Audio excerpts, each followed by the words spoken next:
Açúcar, e não só, alimentos relacionados com açúcar, nos últimos, digamos, 300 anos. Não é? Então, muitas vezes achamos por normal a quantidade de açúcar que comemos e não entendemos porque é que algumas coisas nos acontecem. Dizemos que é tudo genético. Mas quando começamos a olhar para trás, percebemos que não é assim tão genético como dizemos, não é? Porque hoje em dia consumimos tanto mais açúcar que mesmo aqueles que dizem que consumem pouco estão a consumir talvez mais 200% do que os seus antepassados. Então é um absurdo quando nós achamos que é algo genético. A coisa que mais ouço falar é isso, não é? Vocês também. É tudo genético. Mas será que é mesmo genético? Eu vou-vos mostrar depois no final o colesterol e vou-vos dar o que é unicamente genético no colesterol e que também mesmo assim dá para dar a volta. Mas isto é o consumo atual. Portanto, e muitas vezes pensamos no açúcar em si. É o açúcar. Não. O açúcar, muitas vezes o açúcar não é assim tão mau. Sei que isso pode parecer estranho, mas o açúcar nem sobe tanto a glicose quando sobe comer arroz, por exemplo. Então, há de facto açúcares que não são doces. E muitas vezes as pessoas dizem, eu já não ponho açúcar no café. Eu digo-lhes, mais valia pôr açúcar no café e cortar na farinha. Porque eu uso medidores de glicose para investigar esta área e eu vejo que eu sou tomar o meu café em jejum, como eu tomo todos os dias de manhã, eu faço jejum intermitente, como muitos já devem saber, e eu tomo o meu café de manhã com açúcar porque eu gosto de café doce, ponto final. Não vou mexer nisso. Porquê? Porque quando uso os medidores de glicose eu noto que a minha glicose mantém-se estável, não se mexe. O meu corpo não detectou que eu comi açúcar. Então porquê é que eu vou tirá-lo fora? Faz sentido. É uma pequena quantidade. Se eu colocar uma colher de sopa, obviamente que vai disparar, não é? Mas é apenas uma pequena quantidade para cortar o amargo do café e o meu corpo não sabe que eu comi açúcar. Isso é fantástico.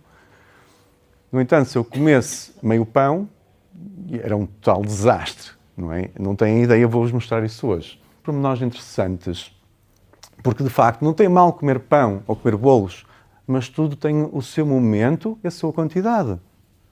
Quem já me segue nas redes já percebeu que eu não digo que não se pode comer bolos, mas há uma altura para o comer, por exemplo, como sobremesa.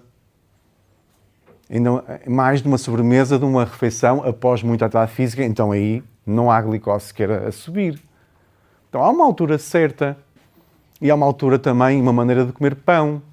Não temos que erradicar o pão da nossa vida para quem gosta do pão. Mas uma das coisas que eu mais escutei, que vocês escutam, e que algumas de vocês até fazem, que é, eu até como pão, mas ponho pão com pouca manteiga. E depois é ao contrário, não é? Porque pouca manteiga, o que é que significa? Que a glicose do pão vai disparar. Então, sim, é que engorda menos. Não sei se engorda menos, porque vai inflamar, vai criar mais resistência à insulina. Se calhar, em termos numéricos, sim. Em termos práticos, vai continuar a engordar. Inflamar, vai.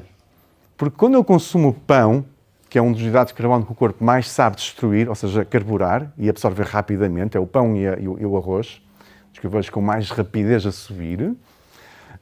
Quando nós queremos comer, temos que como é que se diz?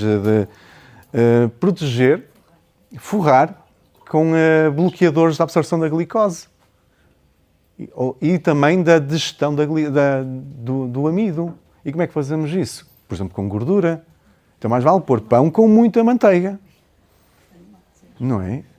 Ou então pôr pão com azeite e ovo, que tem proteína que atrasa. Ou então, como faziam antigamente, em Portugal, em Espanha ainda se vê muito, pão com azeite e tomate.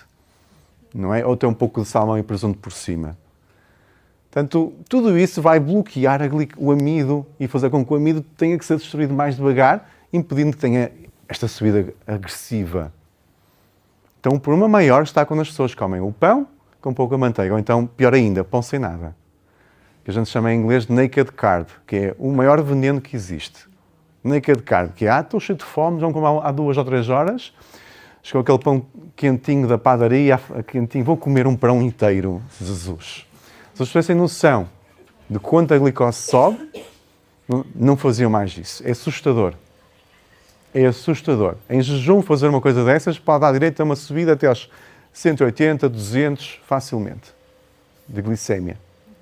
As pessoas não têm noção o quanto agressivo é, porque o corpo humano é muito eficaz a digerir farinha e arroz. Muitíssimo eficaz.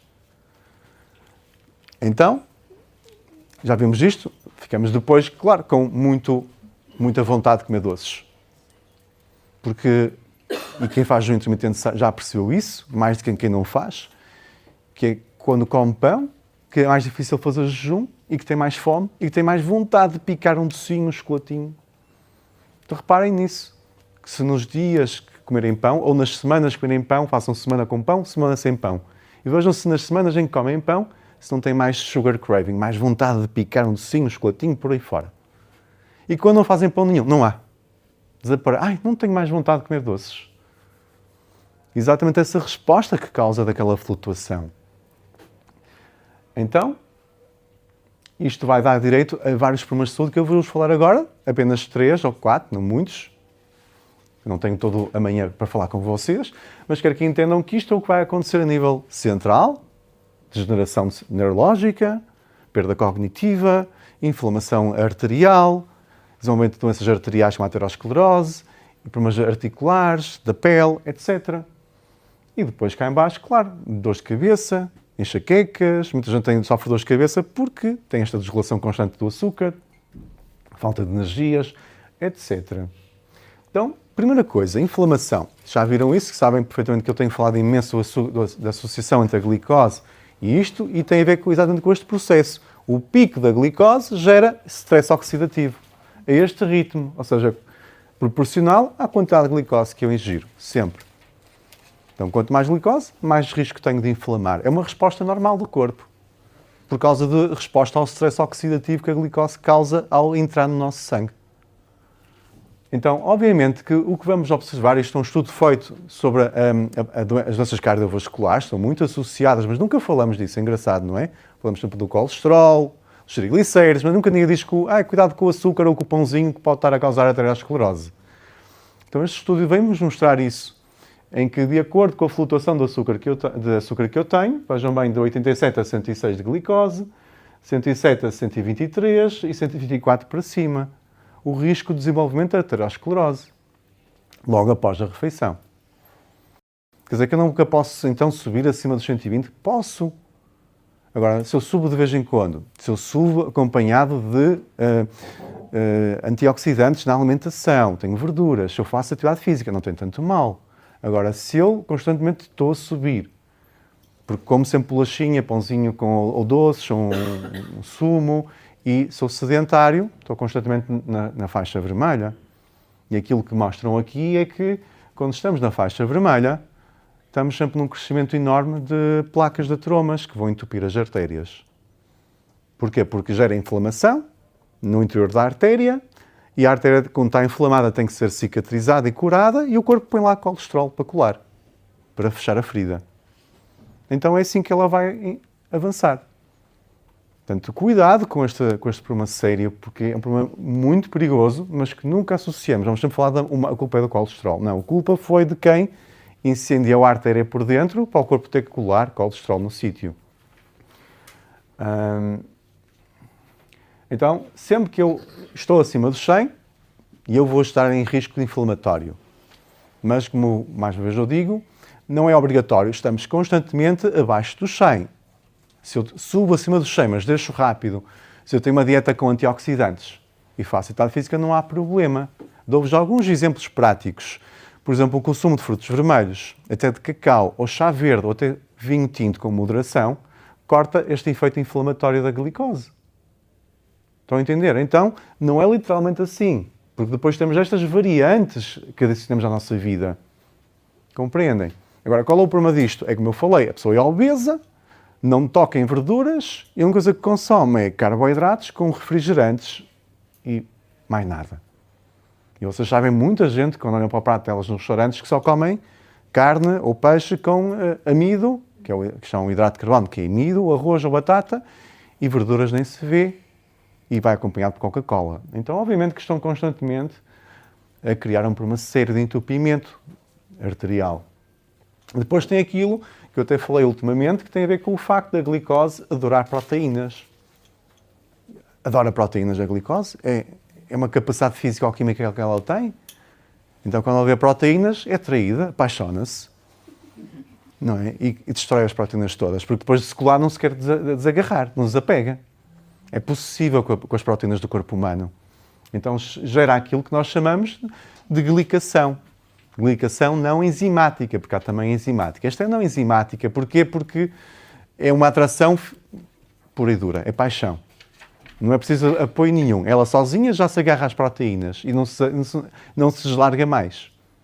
Por isso é que nós medimos sempre se essa pessoa está pré-diabética ou diabética, é hemoglobina glicada. As pessoas não entendem, agora já sabem que HbA1c é por causa disso. Porque nos dá um filme dos últimos 3 meses.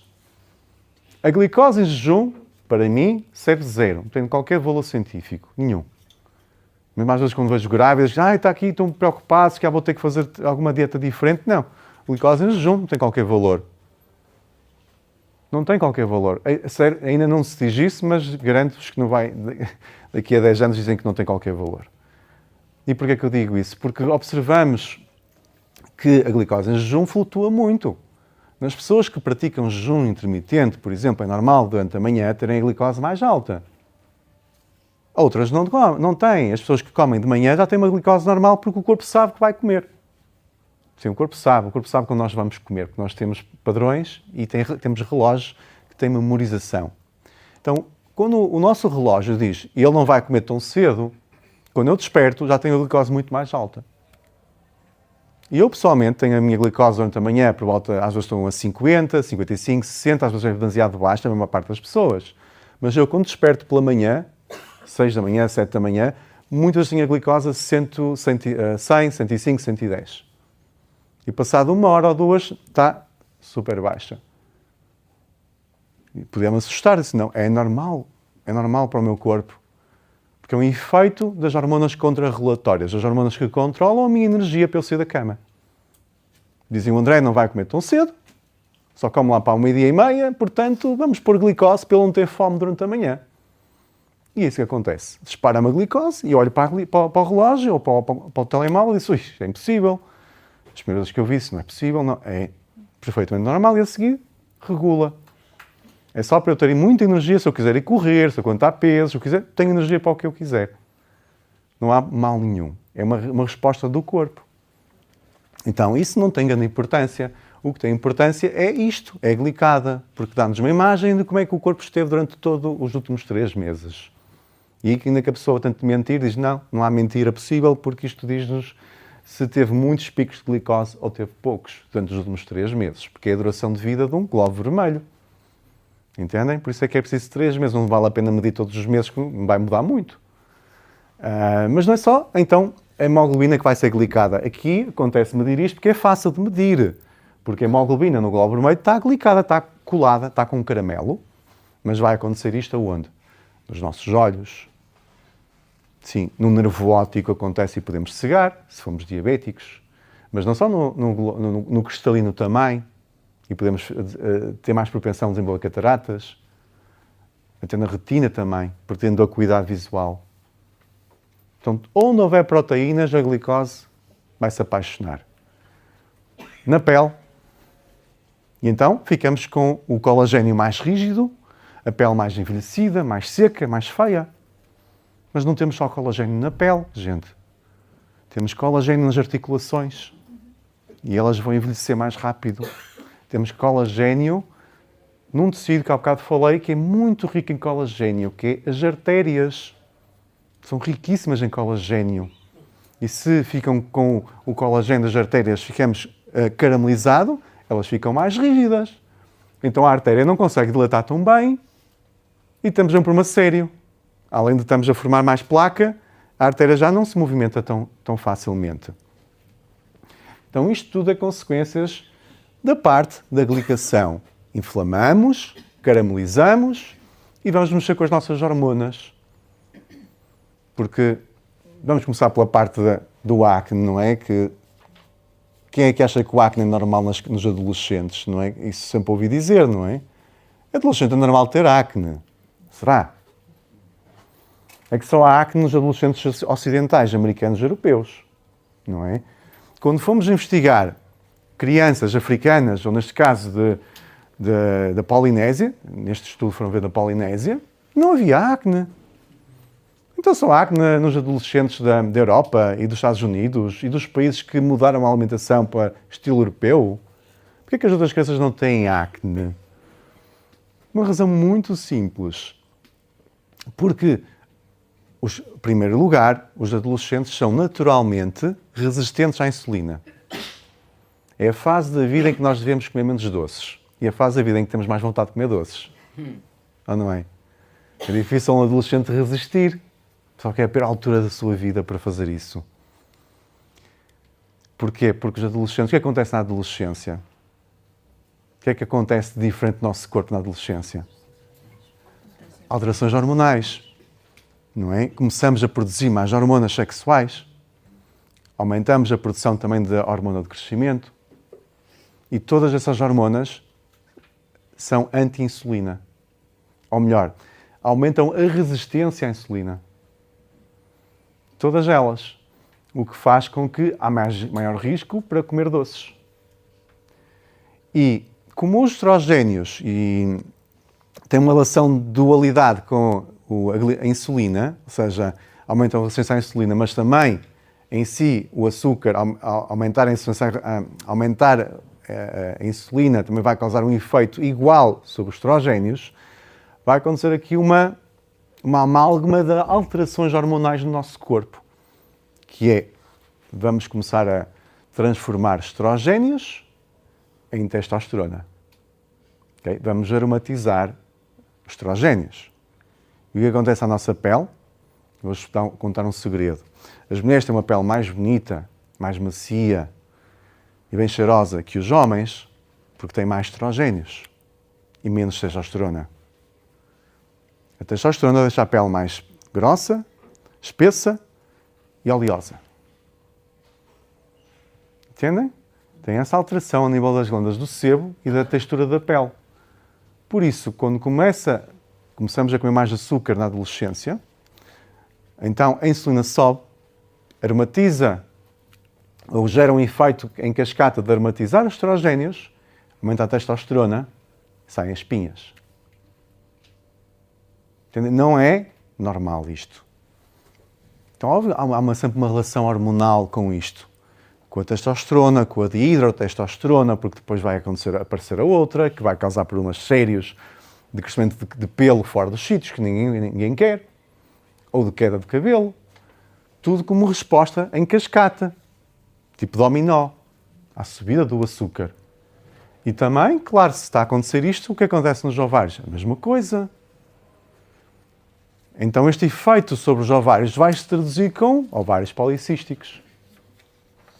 Não é por acaso que eu conheço vários ginecologistas, ou ginecólogos também, que usam metformina para as mulheres com ovários policísticos, que é uma substância antidiabética, um medicamento antidiabético. Entendem? Onde é que nós tínhamos que atuar?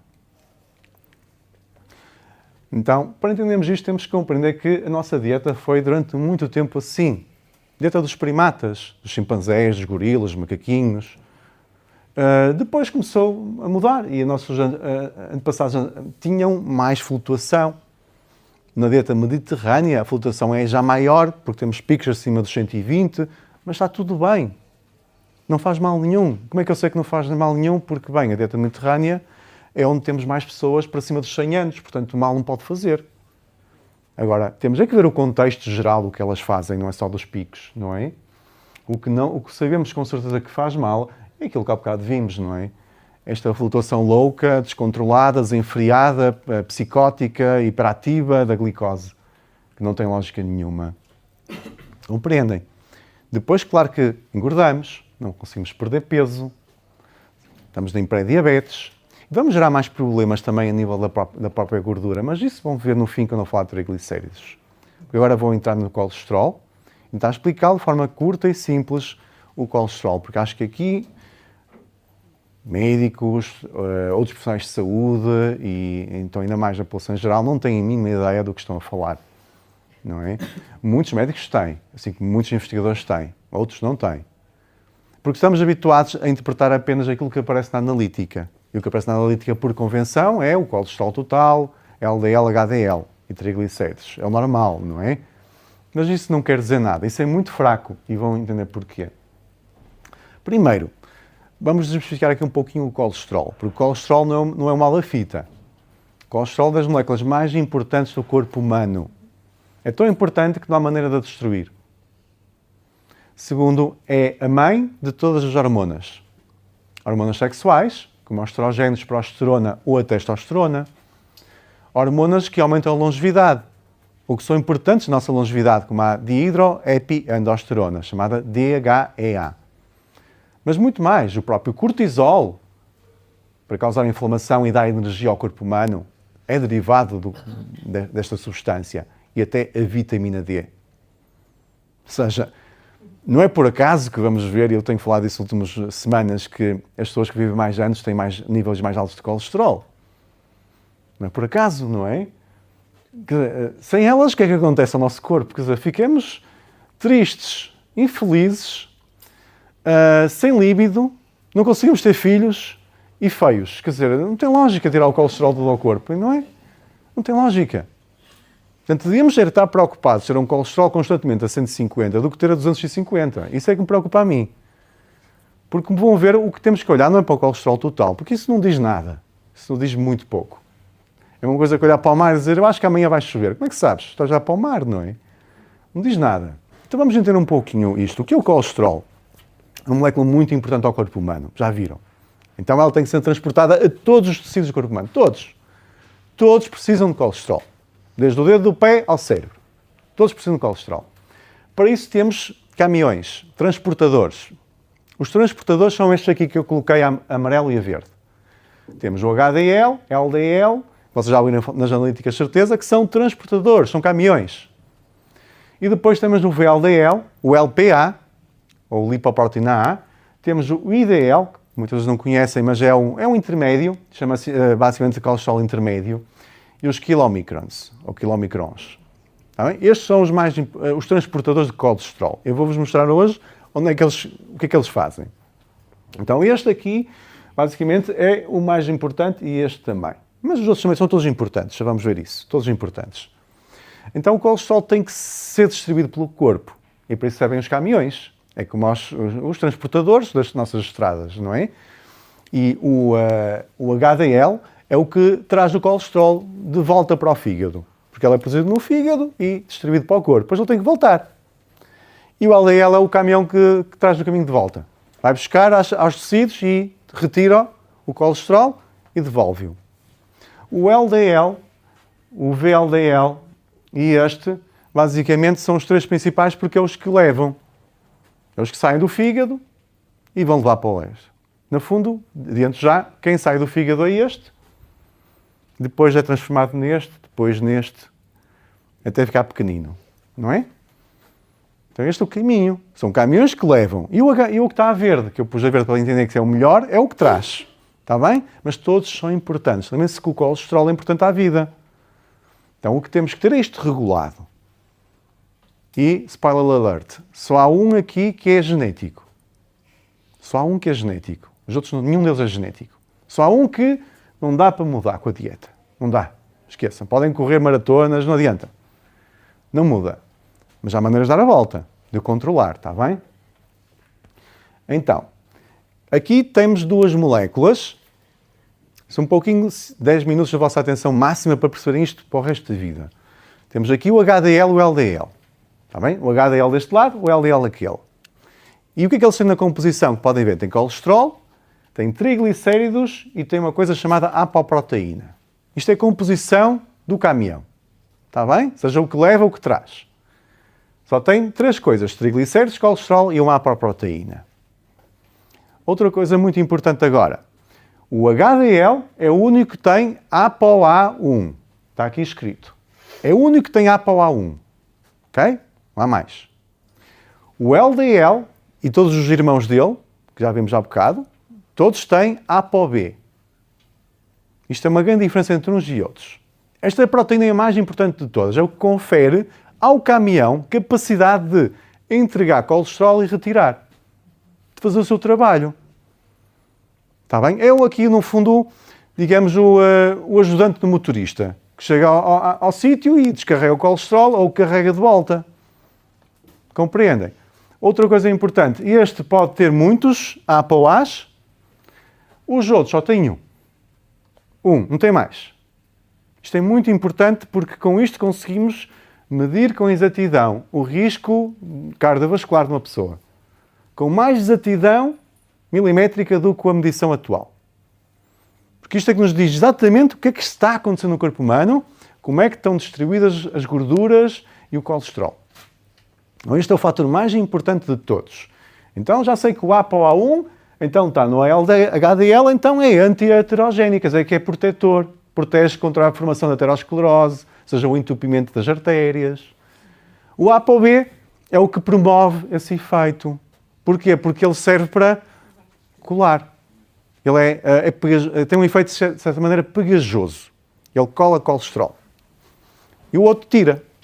Felizmente que este tem muitos para tirar, não é? Tem muitos ajudantes. O outro só tem um. Ainda bem que é assim.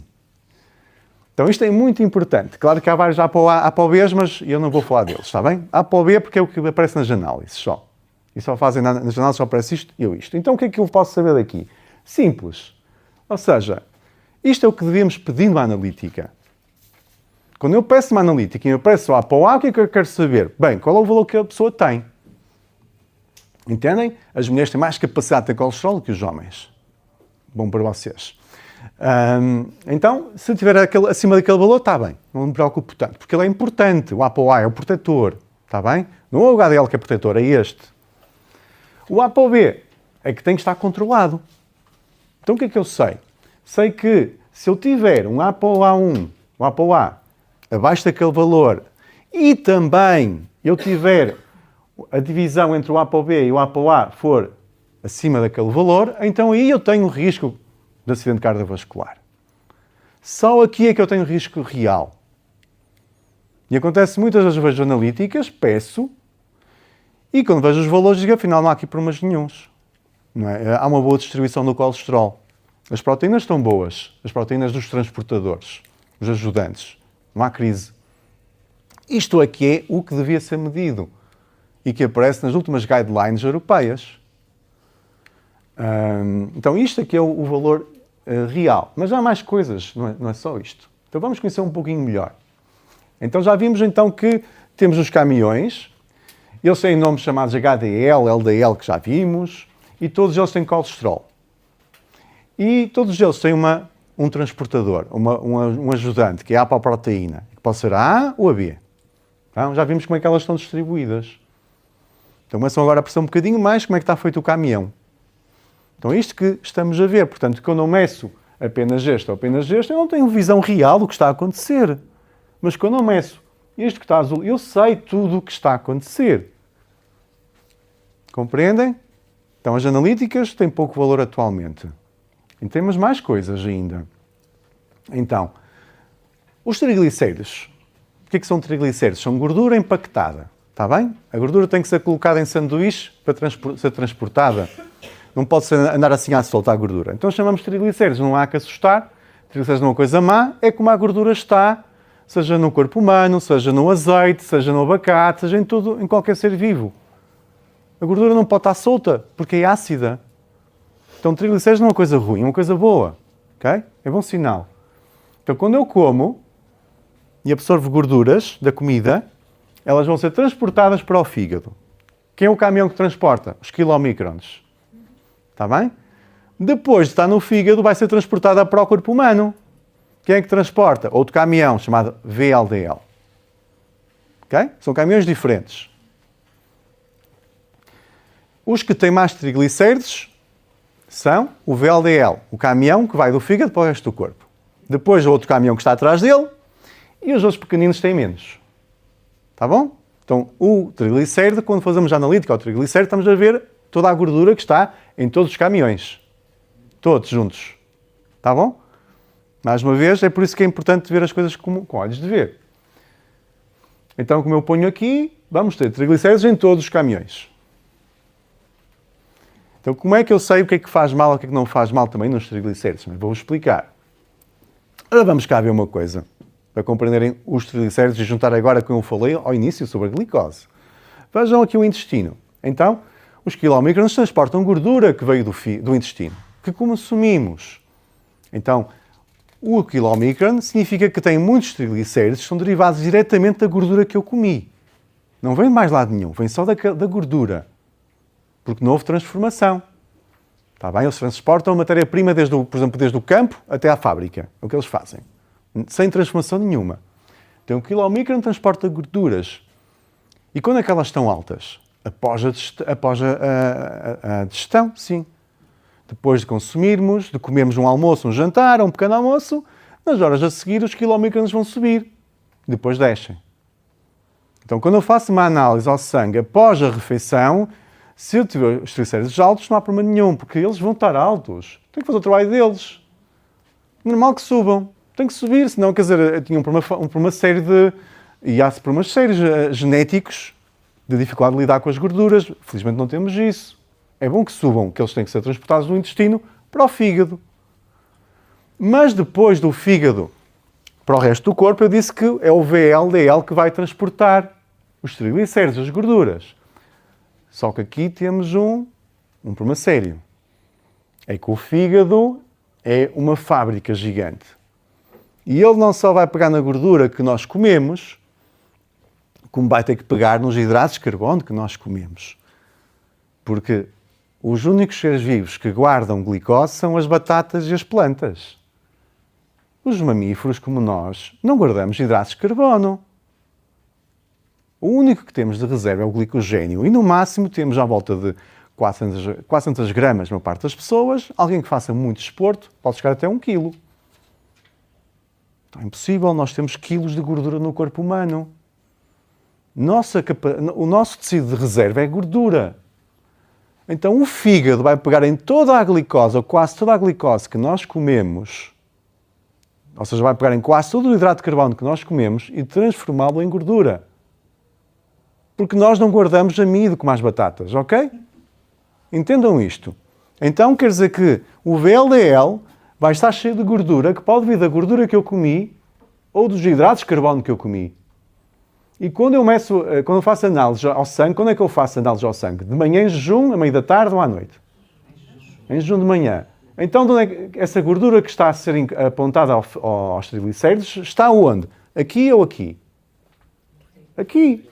Porque isto só é pós a refeição. Então, o que eu estou a medir nos triglicéridos é principalmente a gordura do VLDL, que vem de onde? Da gordura e das farinhas. Então é normal que quando eu vejo triglicéridos elevadíssimos, que possam ser das farinhas e não da gordura. Mas estamos de tal maneira formatados para culpar a gordura por todos os nossos males, que achamos que a culpa de tudo é da gordura. Quando não é. Eu já baixei pessoas com 400 ou 500 de triglicéridos, com barbaridades, só com dietas sem nenhuma farinha. Sem qualquer medicamento. Não é preciso. Cai a pique. Porque é daí que vêm os triglicéridos todos. Não é? E depois temos outra coisa importantíssima quando vemos triglicéridos elevados. Que é, além de perceber isto, conversando com a pessoa, para entender de onde é que vêm os triglicéridos dela, compreender, então, a partir daí, ok, se é por causa de gordura e não é por causa de hidratos de carbono, que tipo de gordura é que ela tem? Porque é diferente ter triglicéridos feitos de ácido oleico, de ômega 6 ou ômega 3, ou uma gordura saturada. É diferente. Vou dar um exemplo. Se eu tiver, então, triglicéridos altos, mas estão carregados de ácido oleico, que é azeite, o risco cardiovascular é quase zero, ou até protetor. No entanto, se forem carregados de ácido palmítico, o risco é elevadíssimo de acidente cardiovascular, seja do infarto, uma trombose. O ácido palmítico, sim, é aquela gordura saturada feia que dizem que está nas carnes, nos laticínios, etc. Mas sabem qual é a maior fonte de ácido palmítico do corpo humano? Chama-se lipogênese de novo. Isto quer dizer o quê? Um palavrão da ciência. Quer dizer o quê? A gordura de ácido palmítico que é fabricada pelo fígado a partir da glicose. Então, o nível de ácido palmítico elevado que nós temos não vem dos laticínios da carne vermelha. Vem da quantidade de farinha que consumimos e que o fígado transformou em ácido palmítico, que disparou os triglicéridos e que está a fazer mal ao sistema cardiovascular. Então, voltamos ao princípio, que é cuidado com os hidratos de carbono. São essenciais à vida, são muito importantes, mas andamos a consumir os hidratos de carbono errados, em grande abundância. Porque triglicéridos elevados, ricos em ômega 3 ou ácido oleico, que é azeite, não tem mal nenhum. Não faz mal nenhum. A única gordura que faz mal ao corpo humano é o excesso de palmitato ou ácido palmítico. É a única gordura que faz mal. Tem uma série de cadeias bioquímicas que depois acontece, que não vou entrar nesses pormenores agora, que vai causar risco de infarto. O resto não. Então, vamos ver agora, para finalizar esta parte. HDL, em resumo, é protetor, não é? É protetor. Deve corresponder à volta de 25% do colesterol total. Devia ser à volta disto. Mas também não é sempre bom. Muita gente diz que o colesterol HDL é bom em qualquer dose. Não é qualquer bom. A gente diz em ciência que ele tem um U-shape, forma de U. Que quer dizer isso o quê? Que é muito pouco é mau e excesso também é mau. Então, o limite tem que ser este. 100 nas mulheres, 80 no homem. É muito difícil acontecer. Já vi, não vi a semana passada, mulher acima dos 100. E sabem porquê? Por uma que eu digo a todas as vezes, cuidado, que é a pílula anticonceptiva. As mulheres que tomam a pílula com triglicéridos e HDL e homocistina e outras coisas ruins, todas elevadas. Então, muito cuidado se tiverem isso alterado, de perceber se faz a pílula, se não faz, e vamos fazer aqui uma paragem a ver se é isso que está a causar esta alteração das gorduras. Porque isto é perigosíssimo também. O HDL é importante, mas em excesso é mau. Como é que eu aumento? Azeite, alho, exercício físico, vinho em moderação. Está bem? Portanto, fazer desporto, azeite e alho é o melhor. E ele dispara logo. O que é que diminui? Sedentário. Não fazer nada e comer de forma errada. LDL. O LDL é o mau, mas mesmo dentro do mau, não é todo o mau. E não há analítica para se fazer. Não vale a pena porque as análises que eu conheço, nenhuma faz LDL grande e pequeno. O pior de todos é o pequeno. Que é esse que se pode colar e infiltrar nos órgãos e fazer estragos. O grande não consegue passar pelos buracos entre as células. E como é que eu faço? Como é que eu sei? Bom, como é que eu posso mudar isto? Ao consumir gorduras boas, como por exemplo a ômega 3, o colesterol pode aumentar um bocadinho, mas não tem mal nenhum, porque está a aumentar as partículas grandes. Por isso é que parece mais, mas não é. O que é que aumenta o pequeno? O LDL, de facto, perigoso. Gorduras trans, essas margarinas todas no mercado, as gorduras que dizem hidrogenadas e parcialmente hidrogenadas das bolachas e bolos, tudo isso é que cria essas gorduras más. E também o consumo excessivo de hidratos de carbono. O VLDL, então, como eu expliquei, como é que a gente controla isto? Pois controlando os hidratos de carbono. Não é? Consumindo com moderação e ele controla-se. Vai ser o reflexo, então, dos nossos triglicéridos. Como eu expliquei, ele vai ser transformado depois em IDL, HDL, LDL, até chegar às células. Portanto, é isso que é importante. E, por último, temos a LPA, lipoproteína A. E este aqui, sim, é o único que é genético. Todos os outros que vimos até agora são modificáveis pela alimentação e pelo estilo de vida. Exercício físico e dieta controlam todos aqueles. Exceto o único que nunca se mede nas analíticas, mas que vai influenciar o colesterol total, que é o LPA. E este é puramente genético. Façam o que fizerem, ele não muda. É uma adaptação que nós temos há milhões de anos atrás, à volta de 30 milhões de anos atrás de evolução, quando perdemos o gene da vitamina C. Os únicos animais do planeta Terra que produzem LPA são os animais como nós e alguns macacos que não produzimos vitamina C. Todos os animais, como os cães, gatos e elefantes que produzem vitamina C, não produzem LPA. E porquê é que produzimos LPA? Porque o LPA é um colesterol mau, sim, mas ele é importante a cicatrizar feridas, a tapar as feridas, para não sangrarmos. E como, do ponto de vista evolutivo, perdemos essa vitamina, deixamos de conseguir cicatrizar com eficiência, então temos LPA para colar, fazer tipo um stick, um penso rápido, impedir o sangramento arterial, por exemplo, um vaso sanguíneo possa romper e morremos de hemorragia. Então, como é que eu controlo o LPA? Primeiro, tendo bons níveis de vitamina C. Isso é o mais importante, ter bons níveis de vitamina C na alimentação ou em suplementação. Porque não só impeço lesões arteriais, como a vitamina C vai baixar o efeito de pegajoso do LPA. Ele é muito pegajoso, ele é tipo aquelas gomas que estão sempre coladas à mão, que a gente tira e está sempre a colar, é assim que funciona. E a vitamina C diminui essa capacidade. É como quando estamos a fazer farinha e estamos a fazer uma massa, eu pôr farinha, ela está pegajosa e pomos muita farinha e a massa deixa de ficar pegajosa. A vitamina C faz isto ao LPA. Retira-lhe capacidade de ser pegajoso. Por isso, nas pessoas que são geneticamente propensas a LPA mais elevado, ter bons níveis de vitamina C reduz o perigo. E esse é o truque. Em relação então a tudo isto, bom, primeiro, é importante, é perigoso ter estes triglicéridos elevados, colesterol elevado, depois depende de cada um. Depende de cada um. Se eu tenho um indivíduo que é obeso, sedentário e tem triglicéridos elevados, HDL baixo e colesterol naqueles valores, então é perigoso. Mas eu tenho um indivíduo que é desportista, que come bem e tem os triglicéridos um bocadinho acima do normal, tem um colesterol para nos 240, 220 e os outros valores são todos bem, não há perigo nenhum.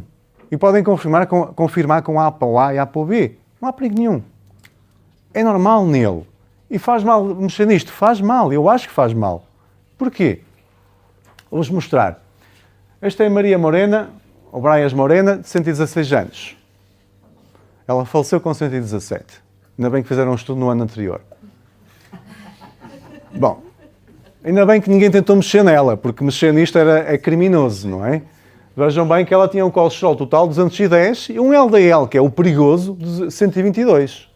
Se alguém dissesse à mulher, por favor, tome uma estatina que você vai morrer, não é? Não é preciso, não é? Com 116, ela que tem muito que nos ensinar a nós, não é? Quando vemos aqui outros dados sobre ela, vemos a relação entre triglicéridos e HDL, que está ótimo.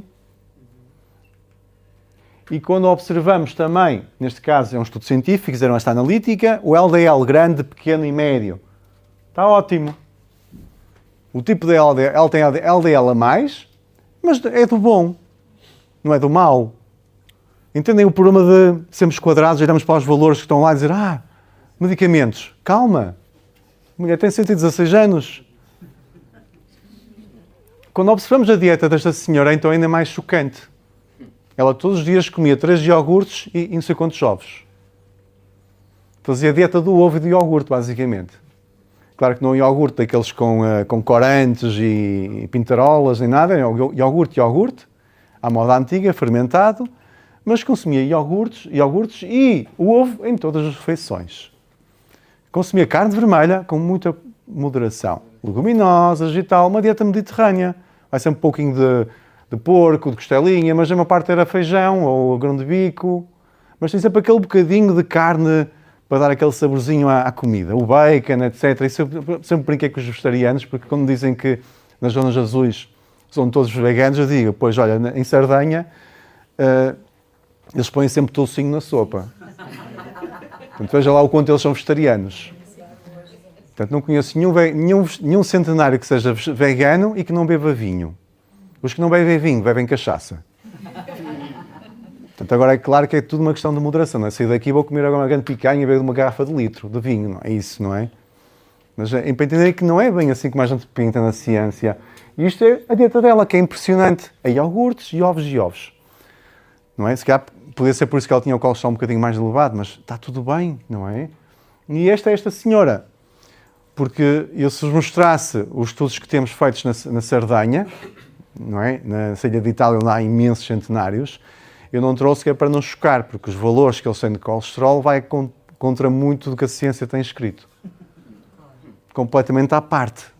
Mas olha para ali e diz, vai morrer do coração, mas ele tem 100 e tal anos. Não pode. Há uma coisa aqui que não está a funcionar. Entendem?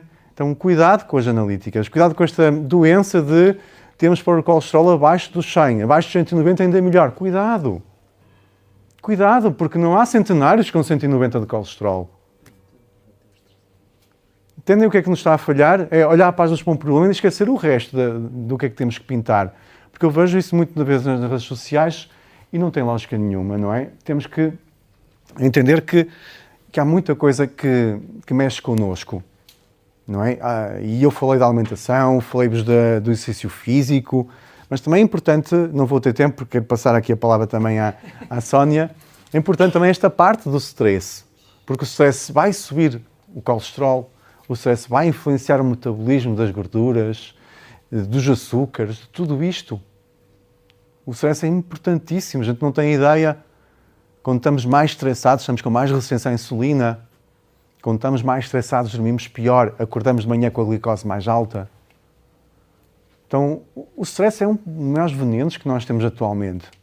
E uma das coisas que eu falei no início e volto a falar no final é que quando a gente fala com estas pessoas que vivem muitos anos, estão todas bem na vida.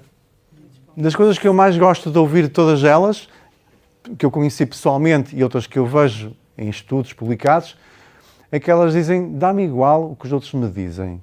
Eles falam e eu faço igual. Não querem saber, nem perdem tempo. Há pouco tempo na consulta tive um senhor de 95 anos que me dizia isso. O meu segredo é, as pessoas falam, dizem, não quero saber disso para nada, dá-me igual. Não vejo televisão, não ligo à opinião dos outros, que se matem uns aos outros. Não perco o meu tempo em discussões. Isto é muito importante, porque desgastamos estas discussões constantes em que está polarizada a nossa sociedade. E para quê? Não é? Então aquilo que a gente precisa mesmo é de muito amor, muito desporto e comer bem, não é? E se fôssemos colocar as coisas por ordem, diríamos que o mais importante é, primeiro, dormir bem, segundo, o stress estar sob controle, terceiro, fazer exercício físico e só em quarto lugar vem comida.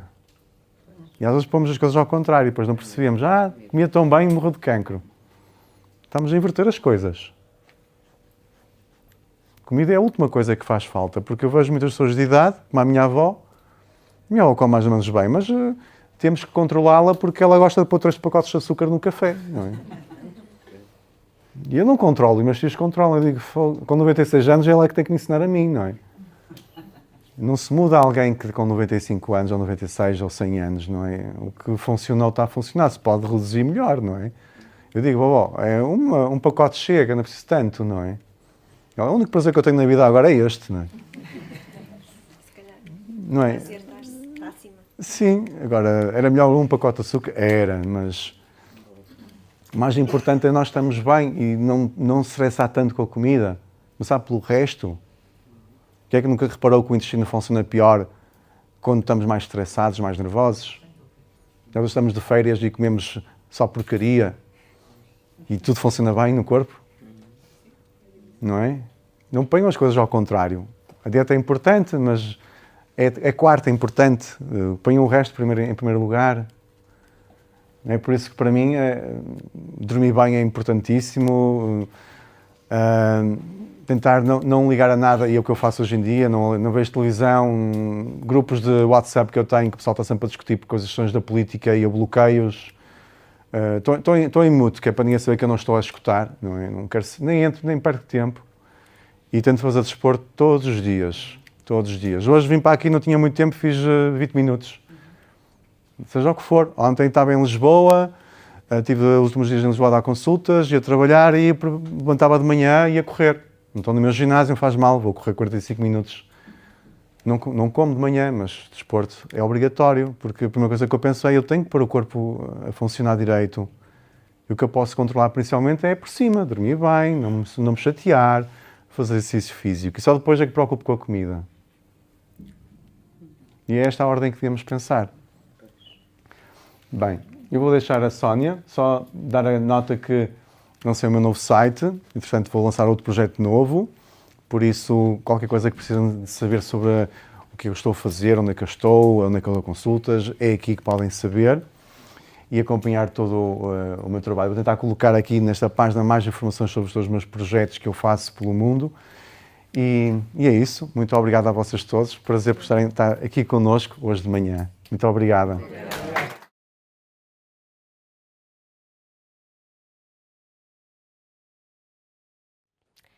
os tais produtos naturais que normalmente as pessoas se referem, que não são, portanto, não sendo medicamentos, é um produto natural.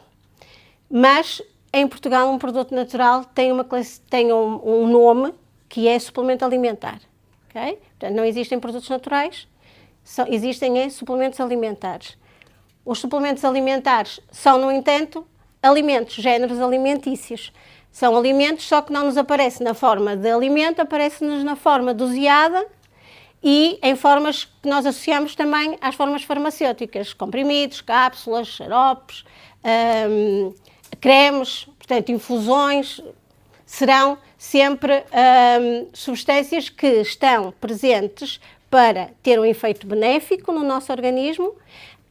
De qualquer forma, estão sempre associadas a não ser um medicamento. Portanto, sem efeito benéfico, mas não são medicamentos, elas não podem nunca ser consideradas para tratar, para curar.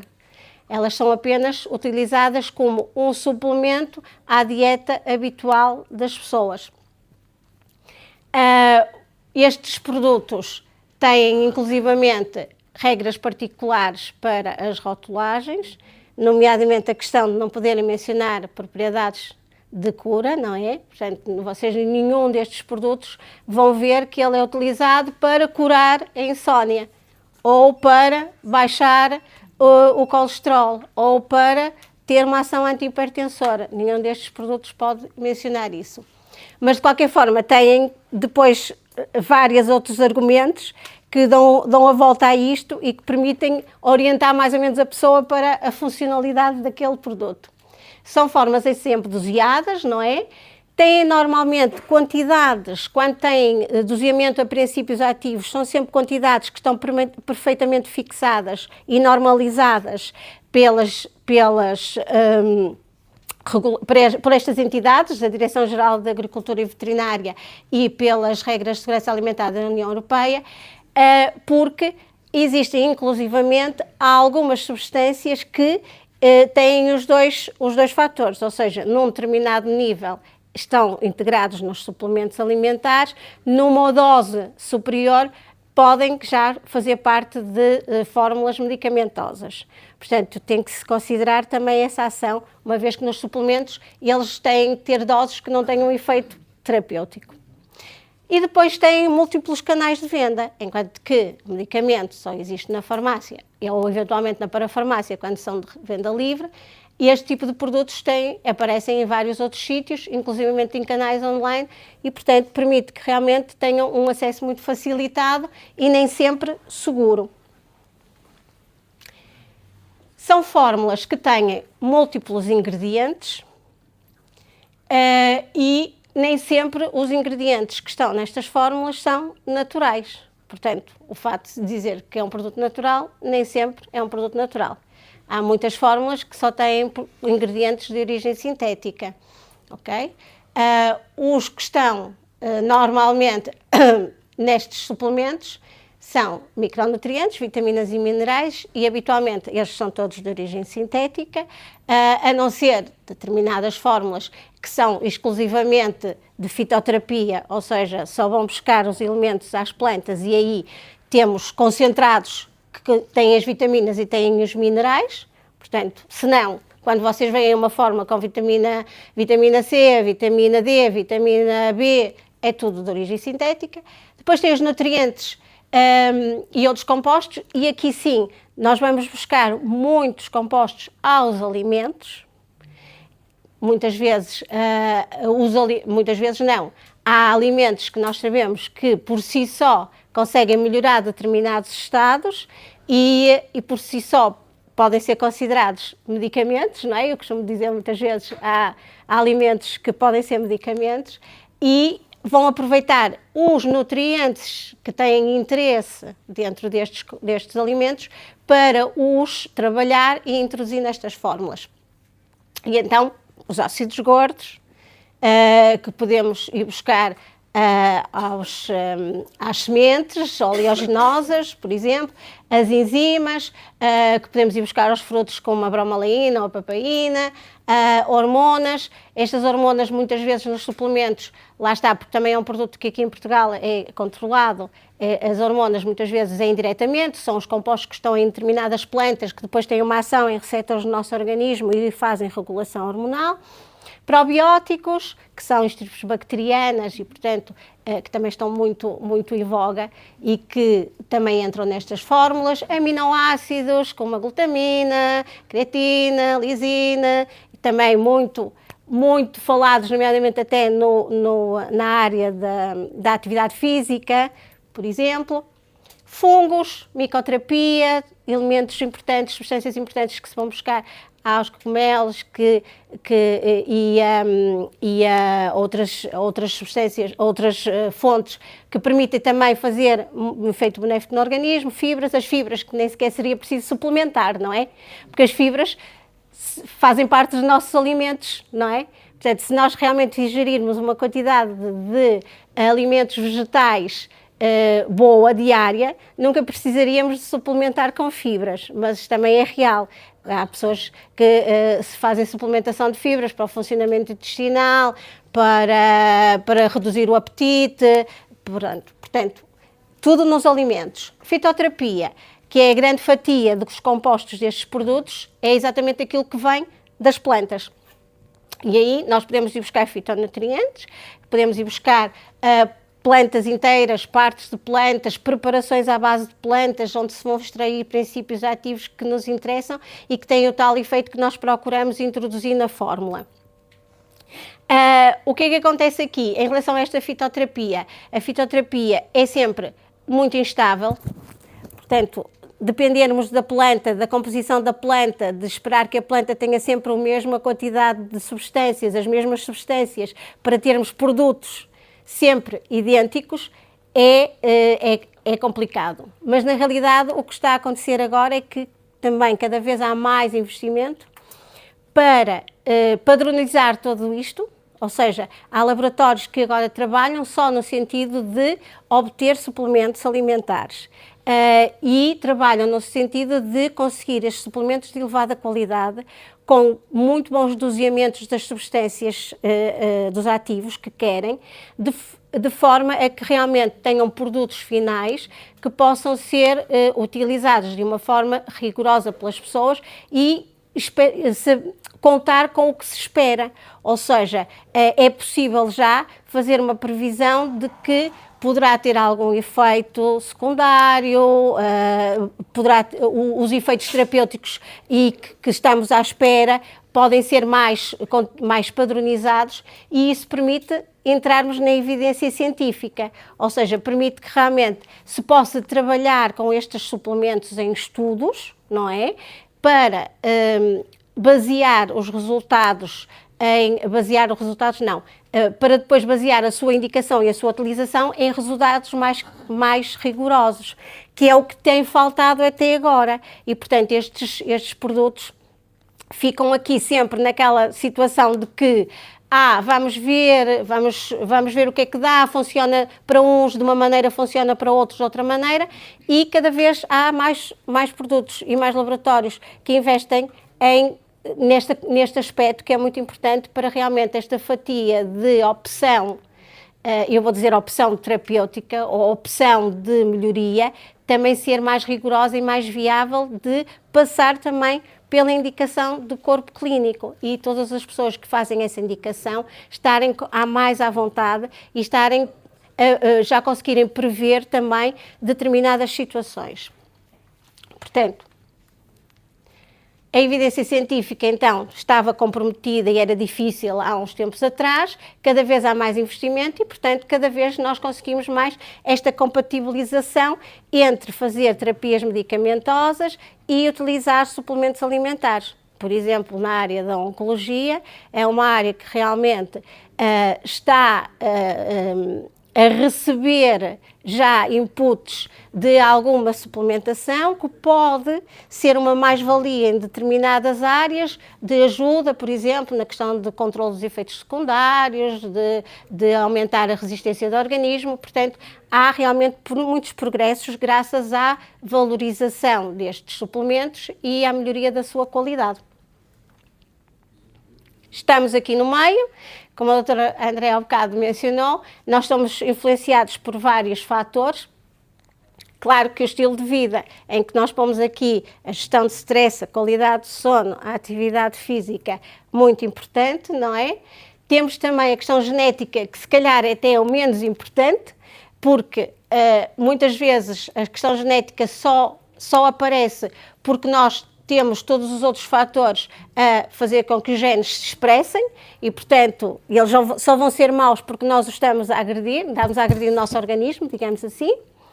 Depois, temos também os medicamentos, que cada vez as pessoas consomem mais, cada vez há mais consumo de medicamentos, exatamente porque as pessoas também têm alterações fisiológicas e patologias cada vez mais novos.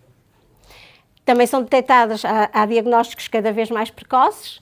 Portanto, e há a instituição de terapias medicamentosas cada vez mais cedo, que depois vão aumentando. Portanto, as pessoas vão tendo mais, devido a terem uma doença, depois têm alterações noutro aspecto e por aí fora, e portanto a terapia medicamentosa vai aumentando.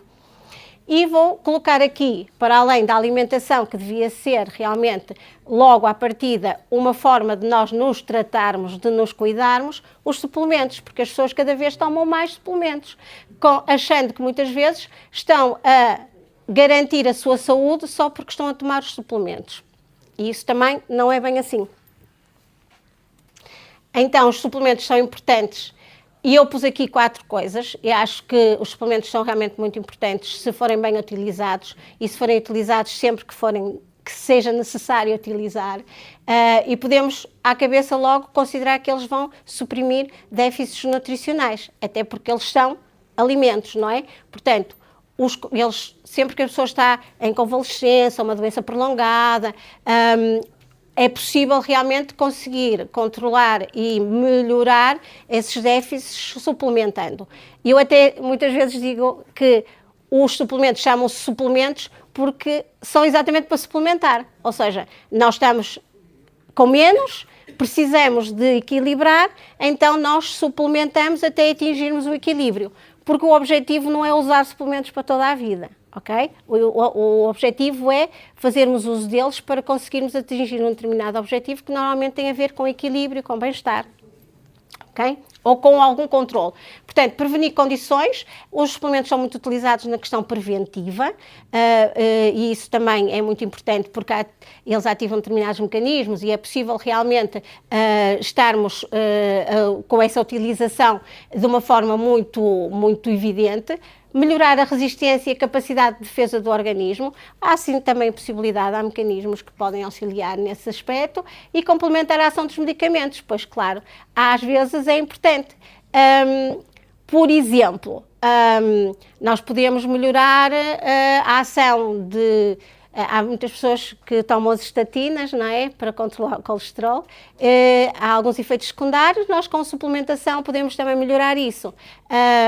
Podemos melhorar a questão das pessoas que tomam antigripais para recuperar rapidamente ou antialérgicos para recuperar rapidamente de uma crise alérgica e nós podemos aconselhar uma suplementação para complementar e fazer com que essa crise para já seja menos aguda, passe mais rápido e até o ideal seria evitar novas crises. Portanto, suplementamos com determinados compostos para regular, por exemplo, o sistema imunitário.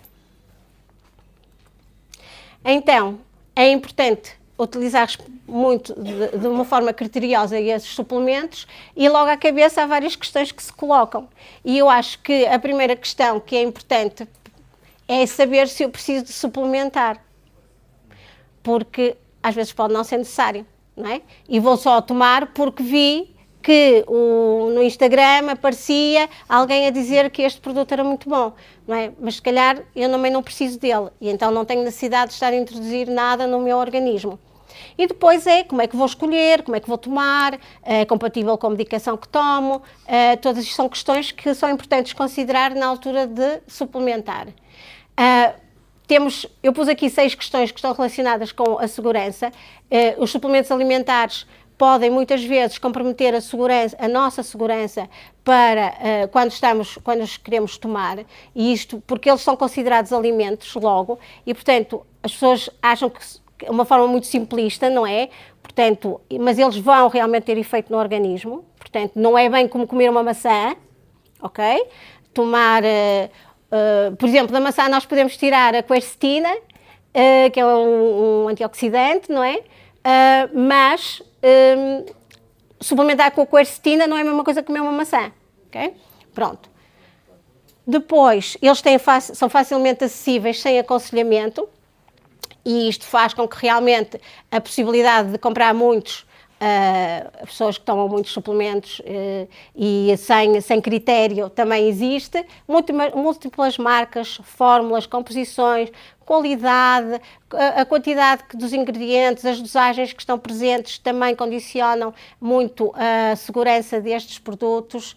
As publicidades, que são publicidades muito para um consumo, para um grande consumo, para um consumo imediato, a falta de comunicação com o corpo clínico, isto é muito importante porque há pessoas que tomam muita suplementação às vezes de peso, que tem muita metabolização no organismo e o médico não faz ideia. E isto tem que mudar e lentamente está a mudar,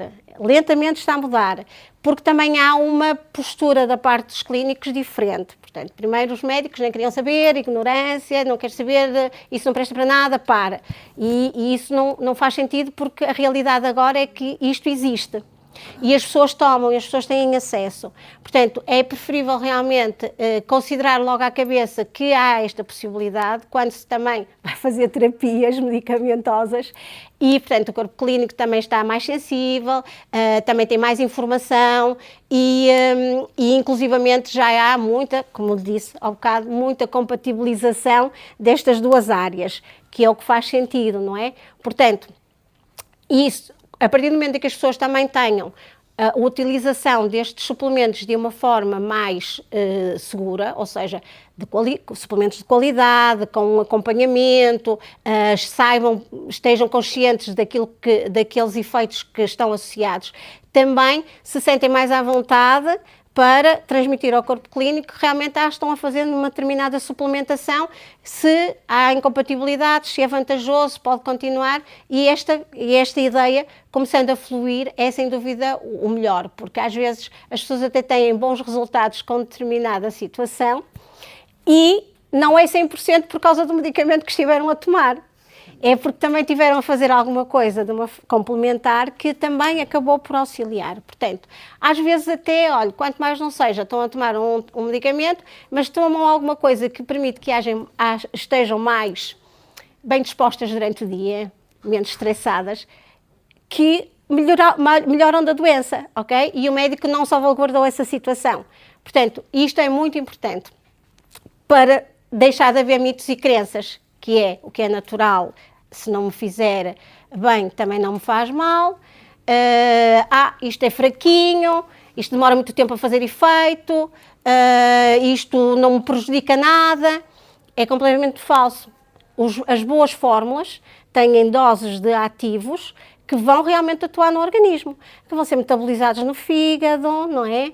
Que vão atuar em alguns receptores que nós temos, que vão mudar algumas funções do nosso organismo, que vão realmente provocar um efeito que também é aquele que nós pretendemos, não é? Um efeito benéfico, mas se não estiverem salvaguardadas determinadas coisas, também nos podem prejudicar. E também vão ser eliminadas, por exemplo, a parte renal.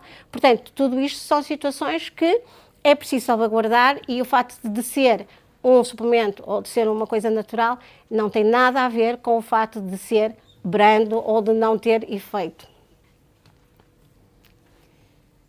E as questões que comprometem a eficácia são as questões que é preciso sempre acautelar na hora de aconselhar.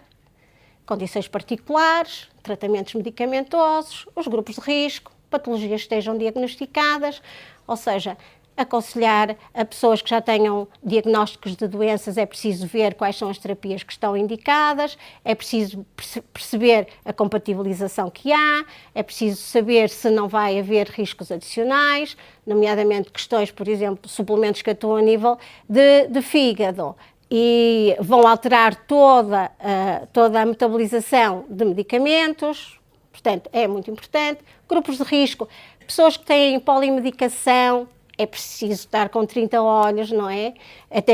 Às vezes até eles estão a tomar medicamentos que fazem interação medicamento-medicamento, quanto mais nós metermos outras variáveis, não é? As grávidas, as crianças, pessoas com mais idade, são tudo situações que nós temos que avaliar em particular. Os tratamentos medicamentosos, sempre perceber se não há incompatibilidades. Nós normalmente temos sempre o grande grupo dos anticoagulantes que são muito incompatíveis com várias plantas, vários ativos naturais, mas é possível sempre, resguardando, salvaguardando, alertando, fazermos sempre uma boa suplementação. E o estilo de vida, mais uma vez, não adianta suplementar, não adianta tomar muitas coisas se nós não temos um estilo de vida que seja compatível até para vermos o efeito, não é? Portanto, nós podemos tomar muitas doses de valeriana ou de passiflora, mas se continuarmos a ter um estilo de vida que nos cria muito stress, nós nunca vamos estar ali nunca vamos ter ali um balanço positivo. Portanto, uso seguro sempre. O que é que devemos fazer? Obviamente, devemos fazer uma consulta, não é? Nestas consultas integrativas acontece tudo isto, acontece realmente a avaliação global da pessoa, acontece também esta apreciação, como o Dr. André Dourado disse, de parâmetros analíticos, portanto não é só conversa, há realmente toda esta situação que tem a ver com perceber as situações fisiológicas, as situações farmacológicas das pessoas e depois então os conselhos, o aconselhamento que pode passar por uma suplementação ou não. Tudo depende das características e da situação que estivermos a viver. E sempre que nós quisermos tomar alguma coisa, se agora estamos no inverno, quero tomar uma vitamina C, então vamos, se calhar não justifica estarmos a fazer uma consulta, mas vamos pedir um aconselhamento também para fazer essa suplementação de uma forma segura. Vamos, obviamente que eu vou dizer que vou à farmácia e peçam um aconselhamento. Assim, os farmacêuticos são profissionais de saúde, portanto eles têm realmente uma formação na área do medicamento, mas os suplementos na farmácia têm agora uma expressão cada vez maior. Portanto, há realmente, os farmacêuticos também têm muita formação em termos deste tipo de produtos. Portanto, não precisam ser necessariamente farmacêuticos naturopatas ou especialistas, mas têm a formação. Portanto, além disso, sabem fazer as perguntas certas, ou pelo menos devem fazer, e se não fazem, já vos alerto que têm que estimulá-los a fazer as perguntas certas, que é para perceber se realmente o que estão a aconselhar é correto para aquelas pessoas. Portanto, é realmente muito importante, mesmo numa situação de balcão, a perceber-nos que estamos a fazer o aconselhamento certo e, se for necessário uma intervenção mais aprofundada, pois encaminharmos para uma situação dessas com a devida justificação. Portanto, há sempre necessidade de utilizar todos estes produtos de uma forma cuidada, porque lembrem-se, é sempre para nosso benefício. Primeiro, não é? Primeiro para o nosso benefício, depois também é preciso monitorizar, perceber se realmente estamos a atingir o objetivo que queremos ou não, e se não, porque é que não está a acontecer. Portanto, tudo isso, daí que o facto de terem um profissional em quem confiam e possam depois ir fazendo estas notas, não é? É importante também neste sentido, portanto... deixo aqui realmente este alerta, não sei se isto foi novo para vocês ou não, que realmente os suplementos estão no supermercado, estão online, as pessoas compram com muita facilidade, vão depois ler à net as características que estão inerentes, mas mesmo assim, cada pessoa é uma pessoa e, portanto, as coisas devem ser sempre adequadas, devem ser sempre feitas de forma a que se salvaguardem todas as situações, não corram riscos e tenham um benefício maior. E são de muito valor. Atualmente há realmente fórmulas, marcas com fórmulas que têm muito rigor, quer de preparação, quer rigor em termos de doseamentos e que são realmente muito boas para ajudar as pessoas no seu dia-a-dia e no seu restabelecimento de saúde. Portanto, procurem sempre um bom local, um bom profissional e sejam felizes, porque afinal isso é o segredo de estarmos bem e da longevidade.